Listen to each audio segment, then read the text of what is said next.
Let me take you on a field trip to Georgia, US. On a hill in Elbert County, there is a granite monument called the Georgia Guidestones.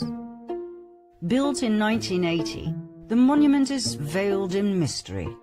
It was commissioned by a man who used the pseudonym R.C. Christian. He paid a handsome price, but insisted on remaining anonymous. The monument consists of 4 massive standing stones, 1 slab stone at the top, carried by a pillar stone, plus 1 explanatory stone. 2 things are captivating. First of all, the monument is an astronomical clock and calendar, focused on the sun, the moon, the equinoxes and the solstices. A hole was drilled in one of the stones, through which one can see the North Star. Secondly, the stones contain text, information about the future Earth and the era of reason. It is written in 8 modern languages. The shorter message is inscribed all around the top stone in 4 ancient languages: Babylonian, Classical Greek, Sanskrit, and Ancient Egyptian. This is the message. Maintain humanity under 500 million in perpetual balance with nature. Guide reproduction wisely, improving fitness and diversity. Unite humanity with a living new language. Rule passion, faith, tradition, and all things with tempered reason.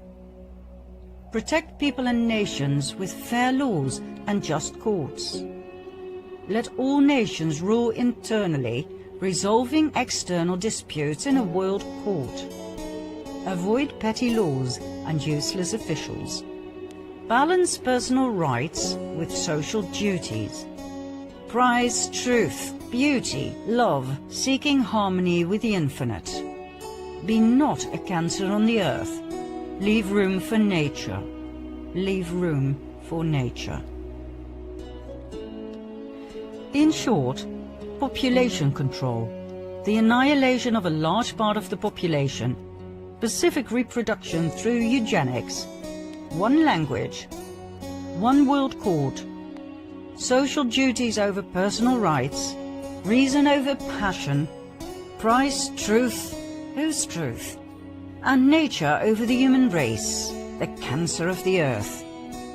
And not to forget what they call the age of reason, not the age of love, or the age of compassion, or the age of abundance for all. Obviously, this monument cannot be accused of being a hoax. After all, it simply stands there. So, what are we looking at? Who on earth was the mysterious Mr. Christian, who was willing to pay so much money for something so intricate and controversial? It seems to us that the Georgia Guidestones perfectly demonstrate the goal of the Cabal, the protocols of Zion, and the way they've been trying to hide their true intentions, by means of the eagerly gullible term sustainability. So, what do we see in our world today that is a reflection of these guidelines, these goals? Enter the United Nations. Believed by the majority of the people to be a wonderful institution, the UN was founded right after World War II in October 1945. Officially, the UN was set up to maintain worldwide peace and security and to develop relations and cooperation among nations. Their blue helmets are associated by many with the protection of the people. They are called the peacekeepers. Well, that's one side of the coin. The other side shows quite a different picture. A picture in which the UN's goal is a new world order, a one world government as promoted by the learned elders of Zion. Is that a proven fact? Yes. In 2008, the UN actually set up their very own UN New World Order project, led by Nelson Mandela's grandson and ex-CIA Jaime Ilian.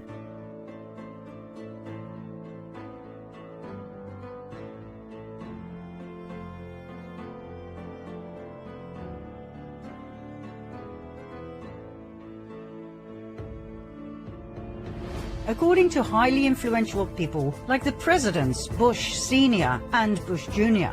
and Gorbachev, the New World Order must be founded on the principle of collective security. And that is precisely where the UN comes in. The UN Blue Helmets can lawfully intervene whenever the UN believes a country is a danger to collective security. They can lawfully send an army and attack that country, like they did in the Korean War in 1950 and again in the Persian Gulf in 1990.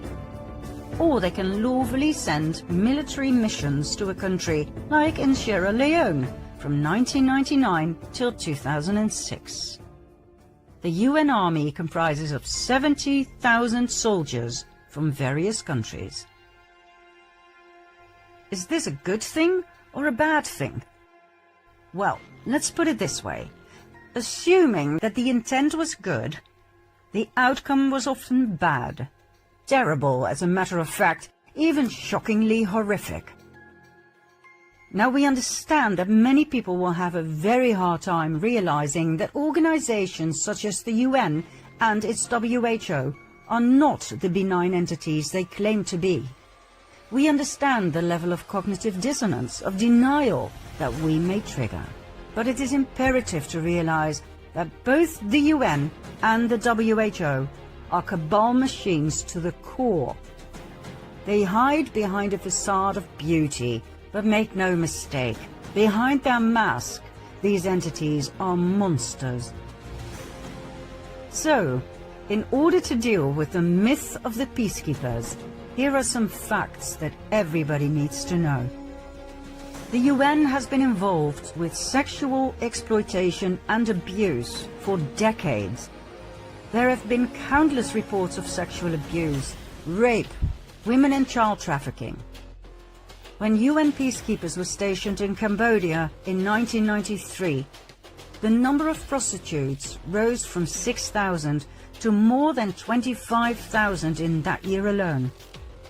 The widespread use of prostitutes involved violent sexual abuse of girls.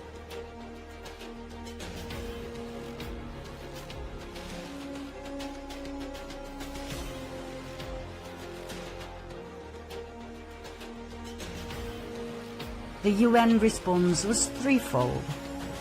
The head of mission declared it wasn't important enough to follow up on, and that boys will be boys.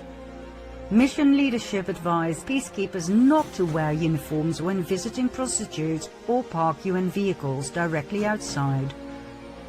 And an additional 800,000 condoms were shipped to Cambodia to prevent the spread of HIV. Ah well, 1993, that's a long time ago.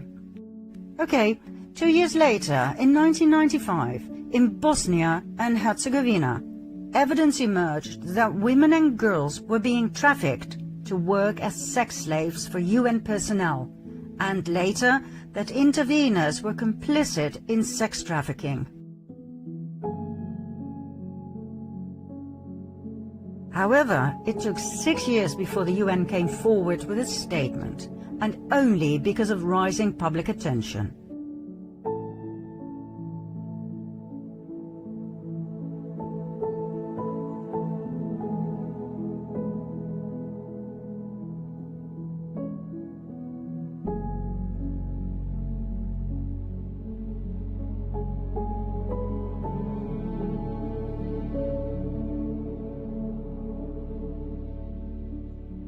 The official investigation into this matter reported an obvious reluctance by the UN to recognize the involvement of peacekeepers in trafficking. The result?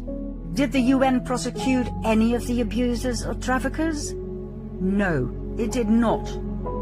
It rewrote the definition of trafficking, making it less severe a crime under international law, and failed to provide adequate victim protection.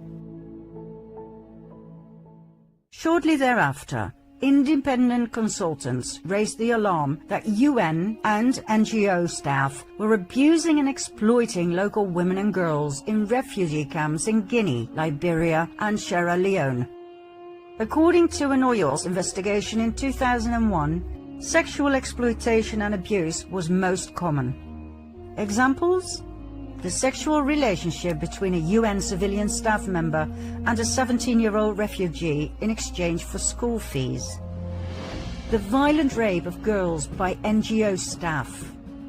The rape of boys by Blue Helmets in Sierra Leone. The exchange of sex for food provided by NGO staff. And the refusal of international staff to take responsibility for children fathered with local women. From opportunistic sexual abuse, transactional sex, and networked sexual exploitation to planned sadistic attacks. 2015, Central African Republic. 2 girls aged 14 and 18 were gang raped by armed MINUSCA peacekeepers near their base. The 18-year-old had asked for some food. The 14-year-old had simply walked by. Same year, same country. Homeless and starving boys aged 8 to 15 were repeatedly raped by 26 UN peacekeepers.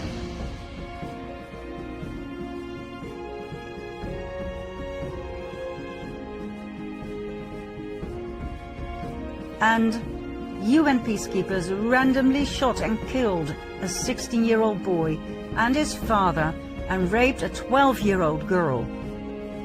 2016, more than 108 additional cases were investigated, including the sexual abuse of 98 girls by international peacekeepers.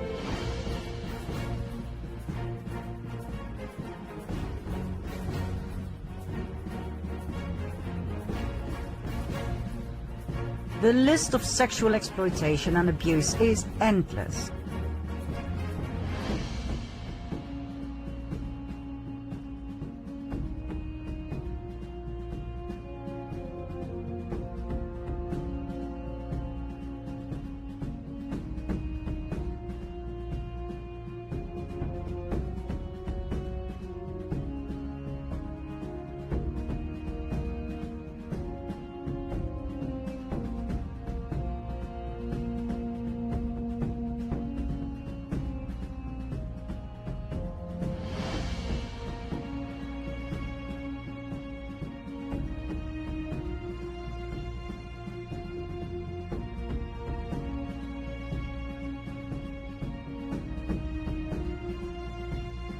In every single country, from Haiti to Somalia, to Rwanda and Liberia, where 58,000 women and girls were raped in the first 9 years of UN MIL, more of 75% by UN personnel.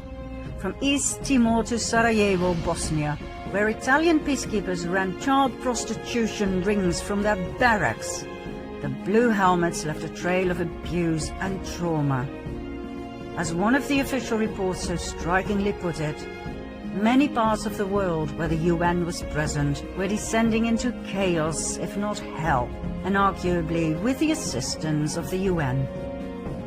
There were plenty of investigations, but hardly any of the perpetrators who admitted to their crimes were prosecuted.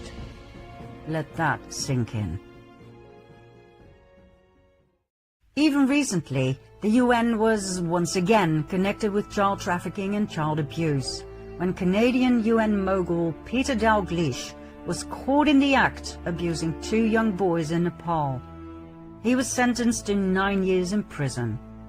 Up until his arrest in 2019, Dalgleish had been presented as a saint, a protector of children.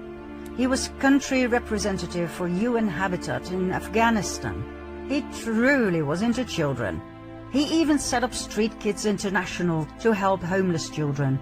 What a saint. What a great loss to our children. Oh, and the UN have more on their slate. Remember the war in former Yugoslavia from 1992 till 95? In July 95, the UN failed to protect the so-called safe area in the enclave of Srebrenica. Instead of protecting the Bosnian people who had fled there, the UN Dutch bat turned away. There was nothing they could do. They too had been betrayed at the highest level.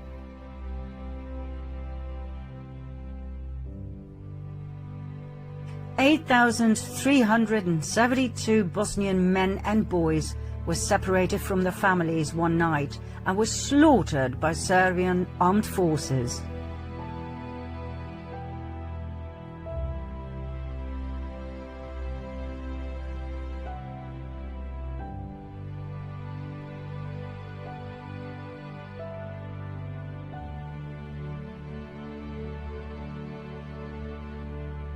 More than 100,000 people were massacred in this useless war, mostly Bosnians.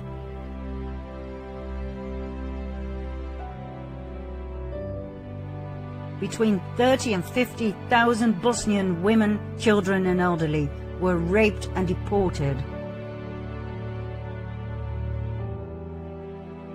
The official status of genocide wasn't acknowledged under international law until 2004.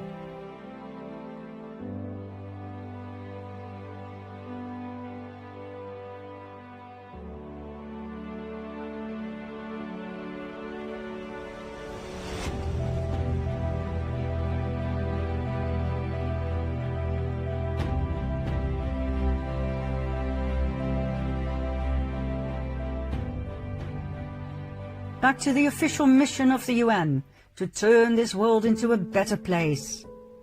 This is highlighted by the Club of Rome, a group of 100 powerful men and women set up in 1968 by, among others, David Rockefeller at his private estate near Rome. A private club presenting itself as a think tank, providing suggestions to the UN. Its goal? To discuss its concern about the future of planet Earth, to come up with solutions and to urge governments worldwide to act upon those solutions. In 1972, The Limits to Growth was published, the Club of Rome's first paper on the problems of humanity, followed by the First Global Revolution in 1991, in which humanity was outed as the root problem of all the misery in the world. In need of a common enemy against whom we can unite, we have decided that pollution, global warming, water shortages, famine, etc. are perfect. These are threats we need to confront together. But we should not fall into the trap of mistaking symptoms for causes. All these dangers are caused by human intervention in natural processes, and it is only through changed attitudes and behavior that they can be overcome. The real enemy is humanity itself. This, my friends, was the foundation of everything that was about to unfold. Humanity as the cause of all problems. The UN was delighted by the Club of Rome. It had founded the World Commission on Environment and Development in 1983, and the parallels with the conclusions of the First Global Revolution research paper were obvious. From now on, sustainability was the Cabal's magic word. And so, in 1992, the first United Nations Conference on Environment and Development, or Earth Summit, was held in Rio de Janeiro, Brazil, where the first Agenda for Environment and Development, also known as Agenda 21, was developed and adopted. 21 was a reference to the 21st century, when all of the set goals would have to be met.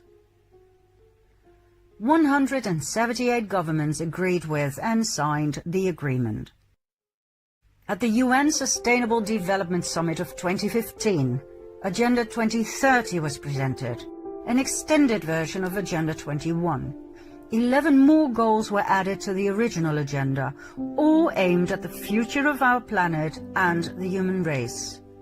All aimed at sustainability. By now, 193 countries were participating. Do you know how many countries there are in the world?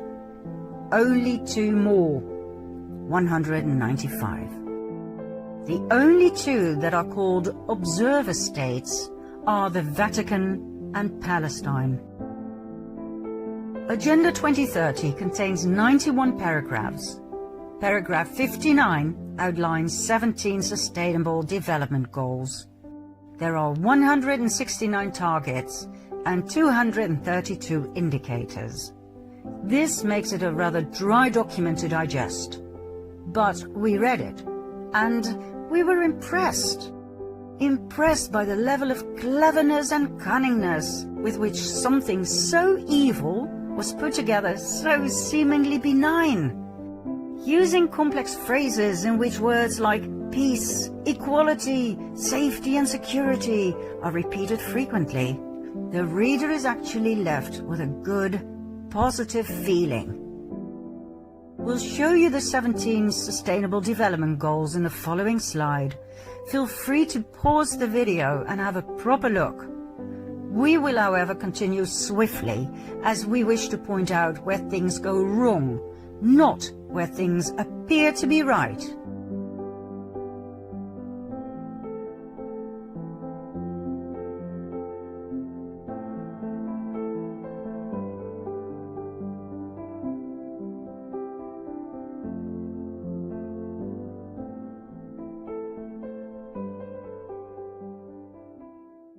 Let's face it, these goals are not feasible. The Club of Rome and the UN can use as many beautiful words as they can come up with, but how on earth are they going to accomplish these 17 goals? By asking you and me to pay more tax? Think about it. Number 1, end poverty in all its forms everywhere. Really? How? The word sustainable is used 10 times. Why? To throw fairy dust into our eyes so that we don't see? So that we will willingly pay more tax? And more tax? And more? So that the world will be saved from us, the cancer of the earth? There is nothing sound about these 17 goals. There is no logic. Take goal number 7. Ensure access to affordable, reliable, sustainable and modern energy for all. How? Are they finally giving the oppressed free, zero-point energy of Nikola Tesla to the people? Really? The real reason why these goals were put together is to come to the conclusion that they can never be achieved as long as all the participating countries in the world and all their governments have to communicate with each other. That too much time, too much money is lost due to endless meetings. I'll bet you that the next step will be the announcement that the 17 Sustainable Development Goals can only be reached with a one world government. The countries will have to give up their sovereignty in order to save the world. Mark my words.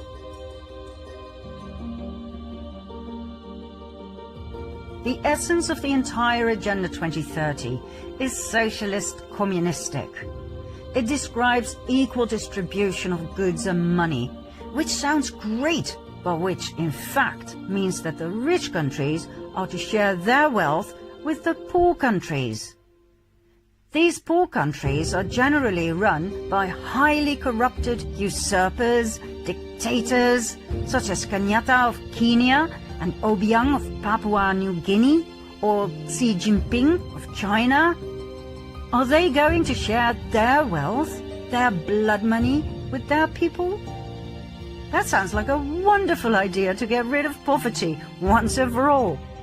Everybody would be rich in a split second. Let's take all the money from these corrupted governments, add to it the immense wealth of the Rothschilds, the Rockefellers, both the British and the Dutch royal families, and of course the Vatican. Let's redistribute that wealth among the world population. My, what a marvelous idea to end poverty once and for all. Well, no. The people will share with the people. So, in my case, the Dutch taxpayer will have to pay and share with the poor people of, in this example, New Guinea. Now don't get me wrong, I am for sharing, absolutely, but not according to the plans of the UN, where corrupt, malign governments remain unaffected. Read the paragraphs. the targets and indicators of Agenda 2030. Read them well, and you will see that the people will bleed, not the governments. Whenever governments talk about equality, you can rest assured that communism is involved, and they don't even hide it. Top globalists such as former NATO chief Javier Solana, a socialist, openly celebrate the plan as the next great leap forward. That's right, the old campaign slogan of the Chinese Communist Party.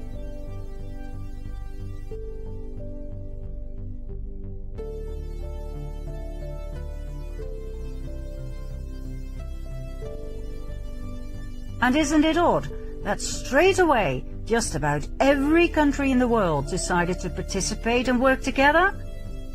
Every dictator of every corrupt government who still had the blood on their hands of innocent civilian victims signed Agenda 21 and later Agenda 2030.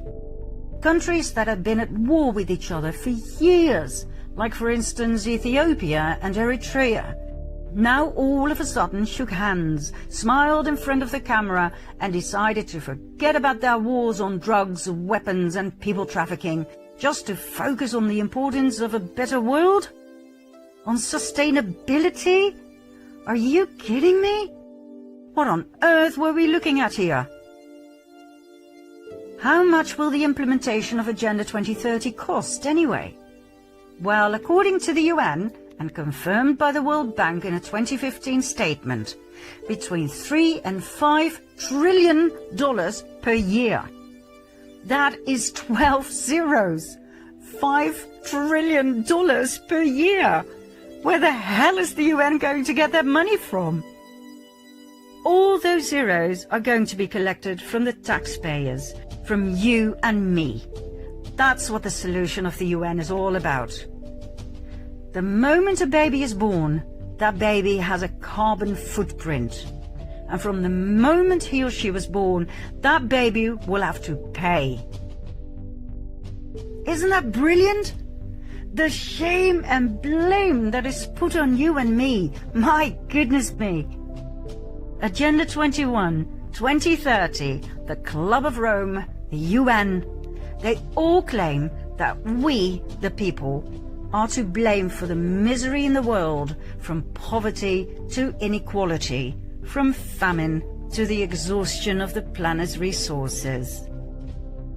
Fine, let's talk about the planet's resources, shall we? Ever heard of Henry Kissinger? Oh, you will. Let's continue to part 6.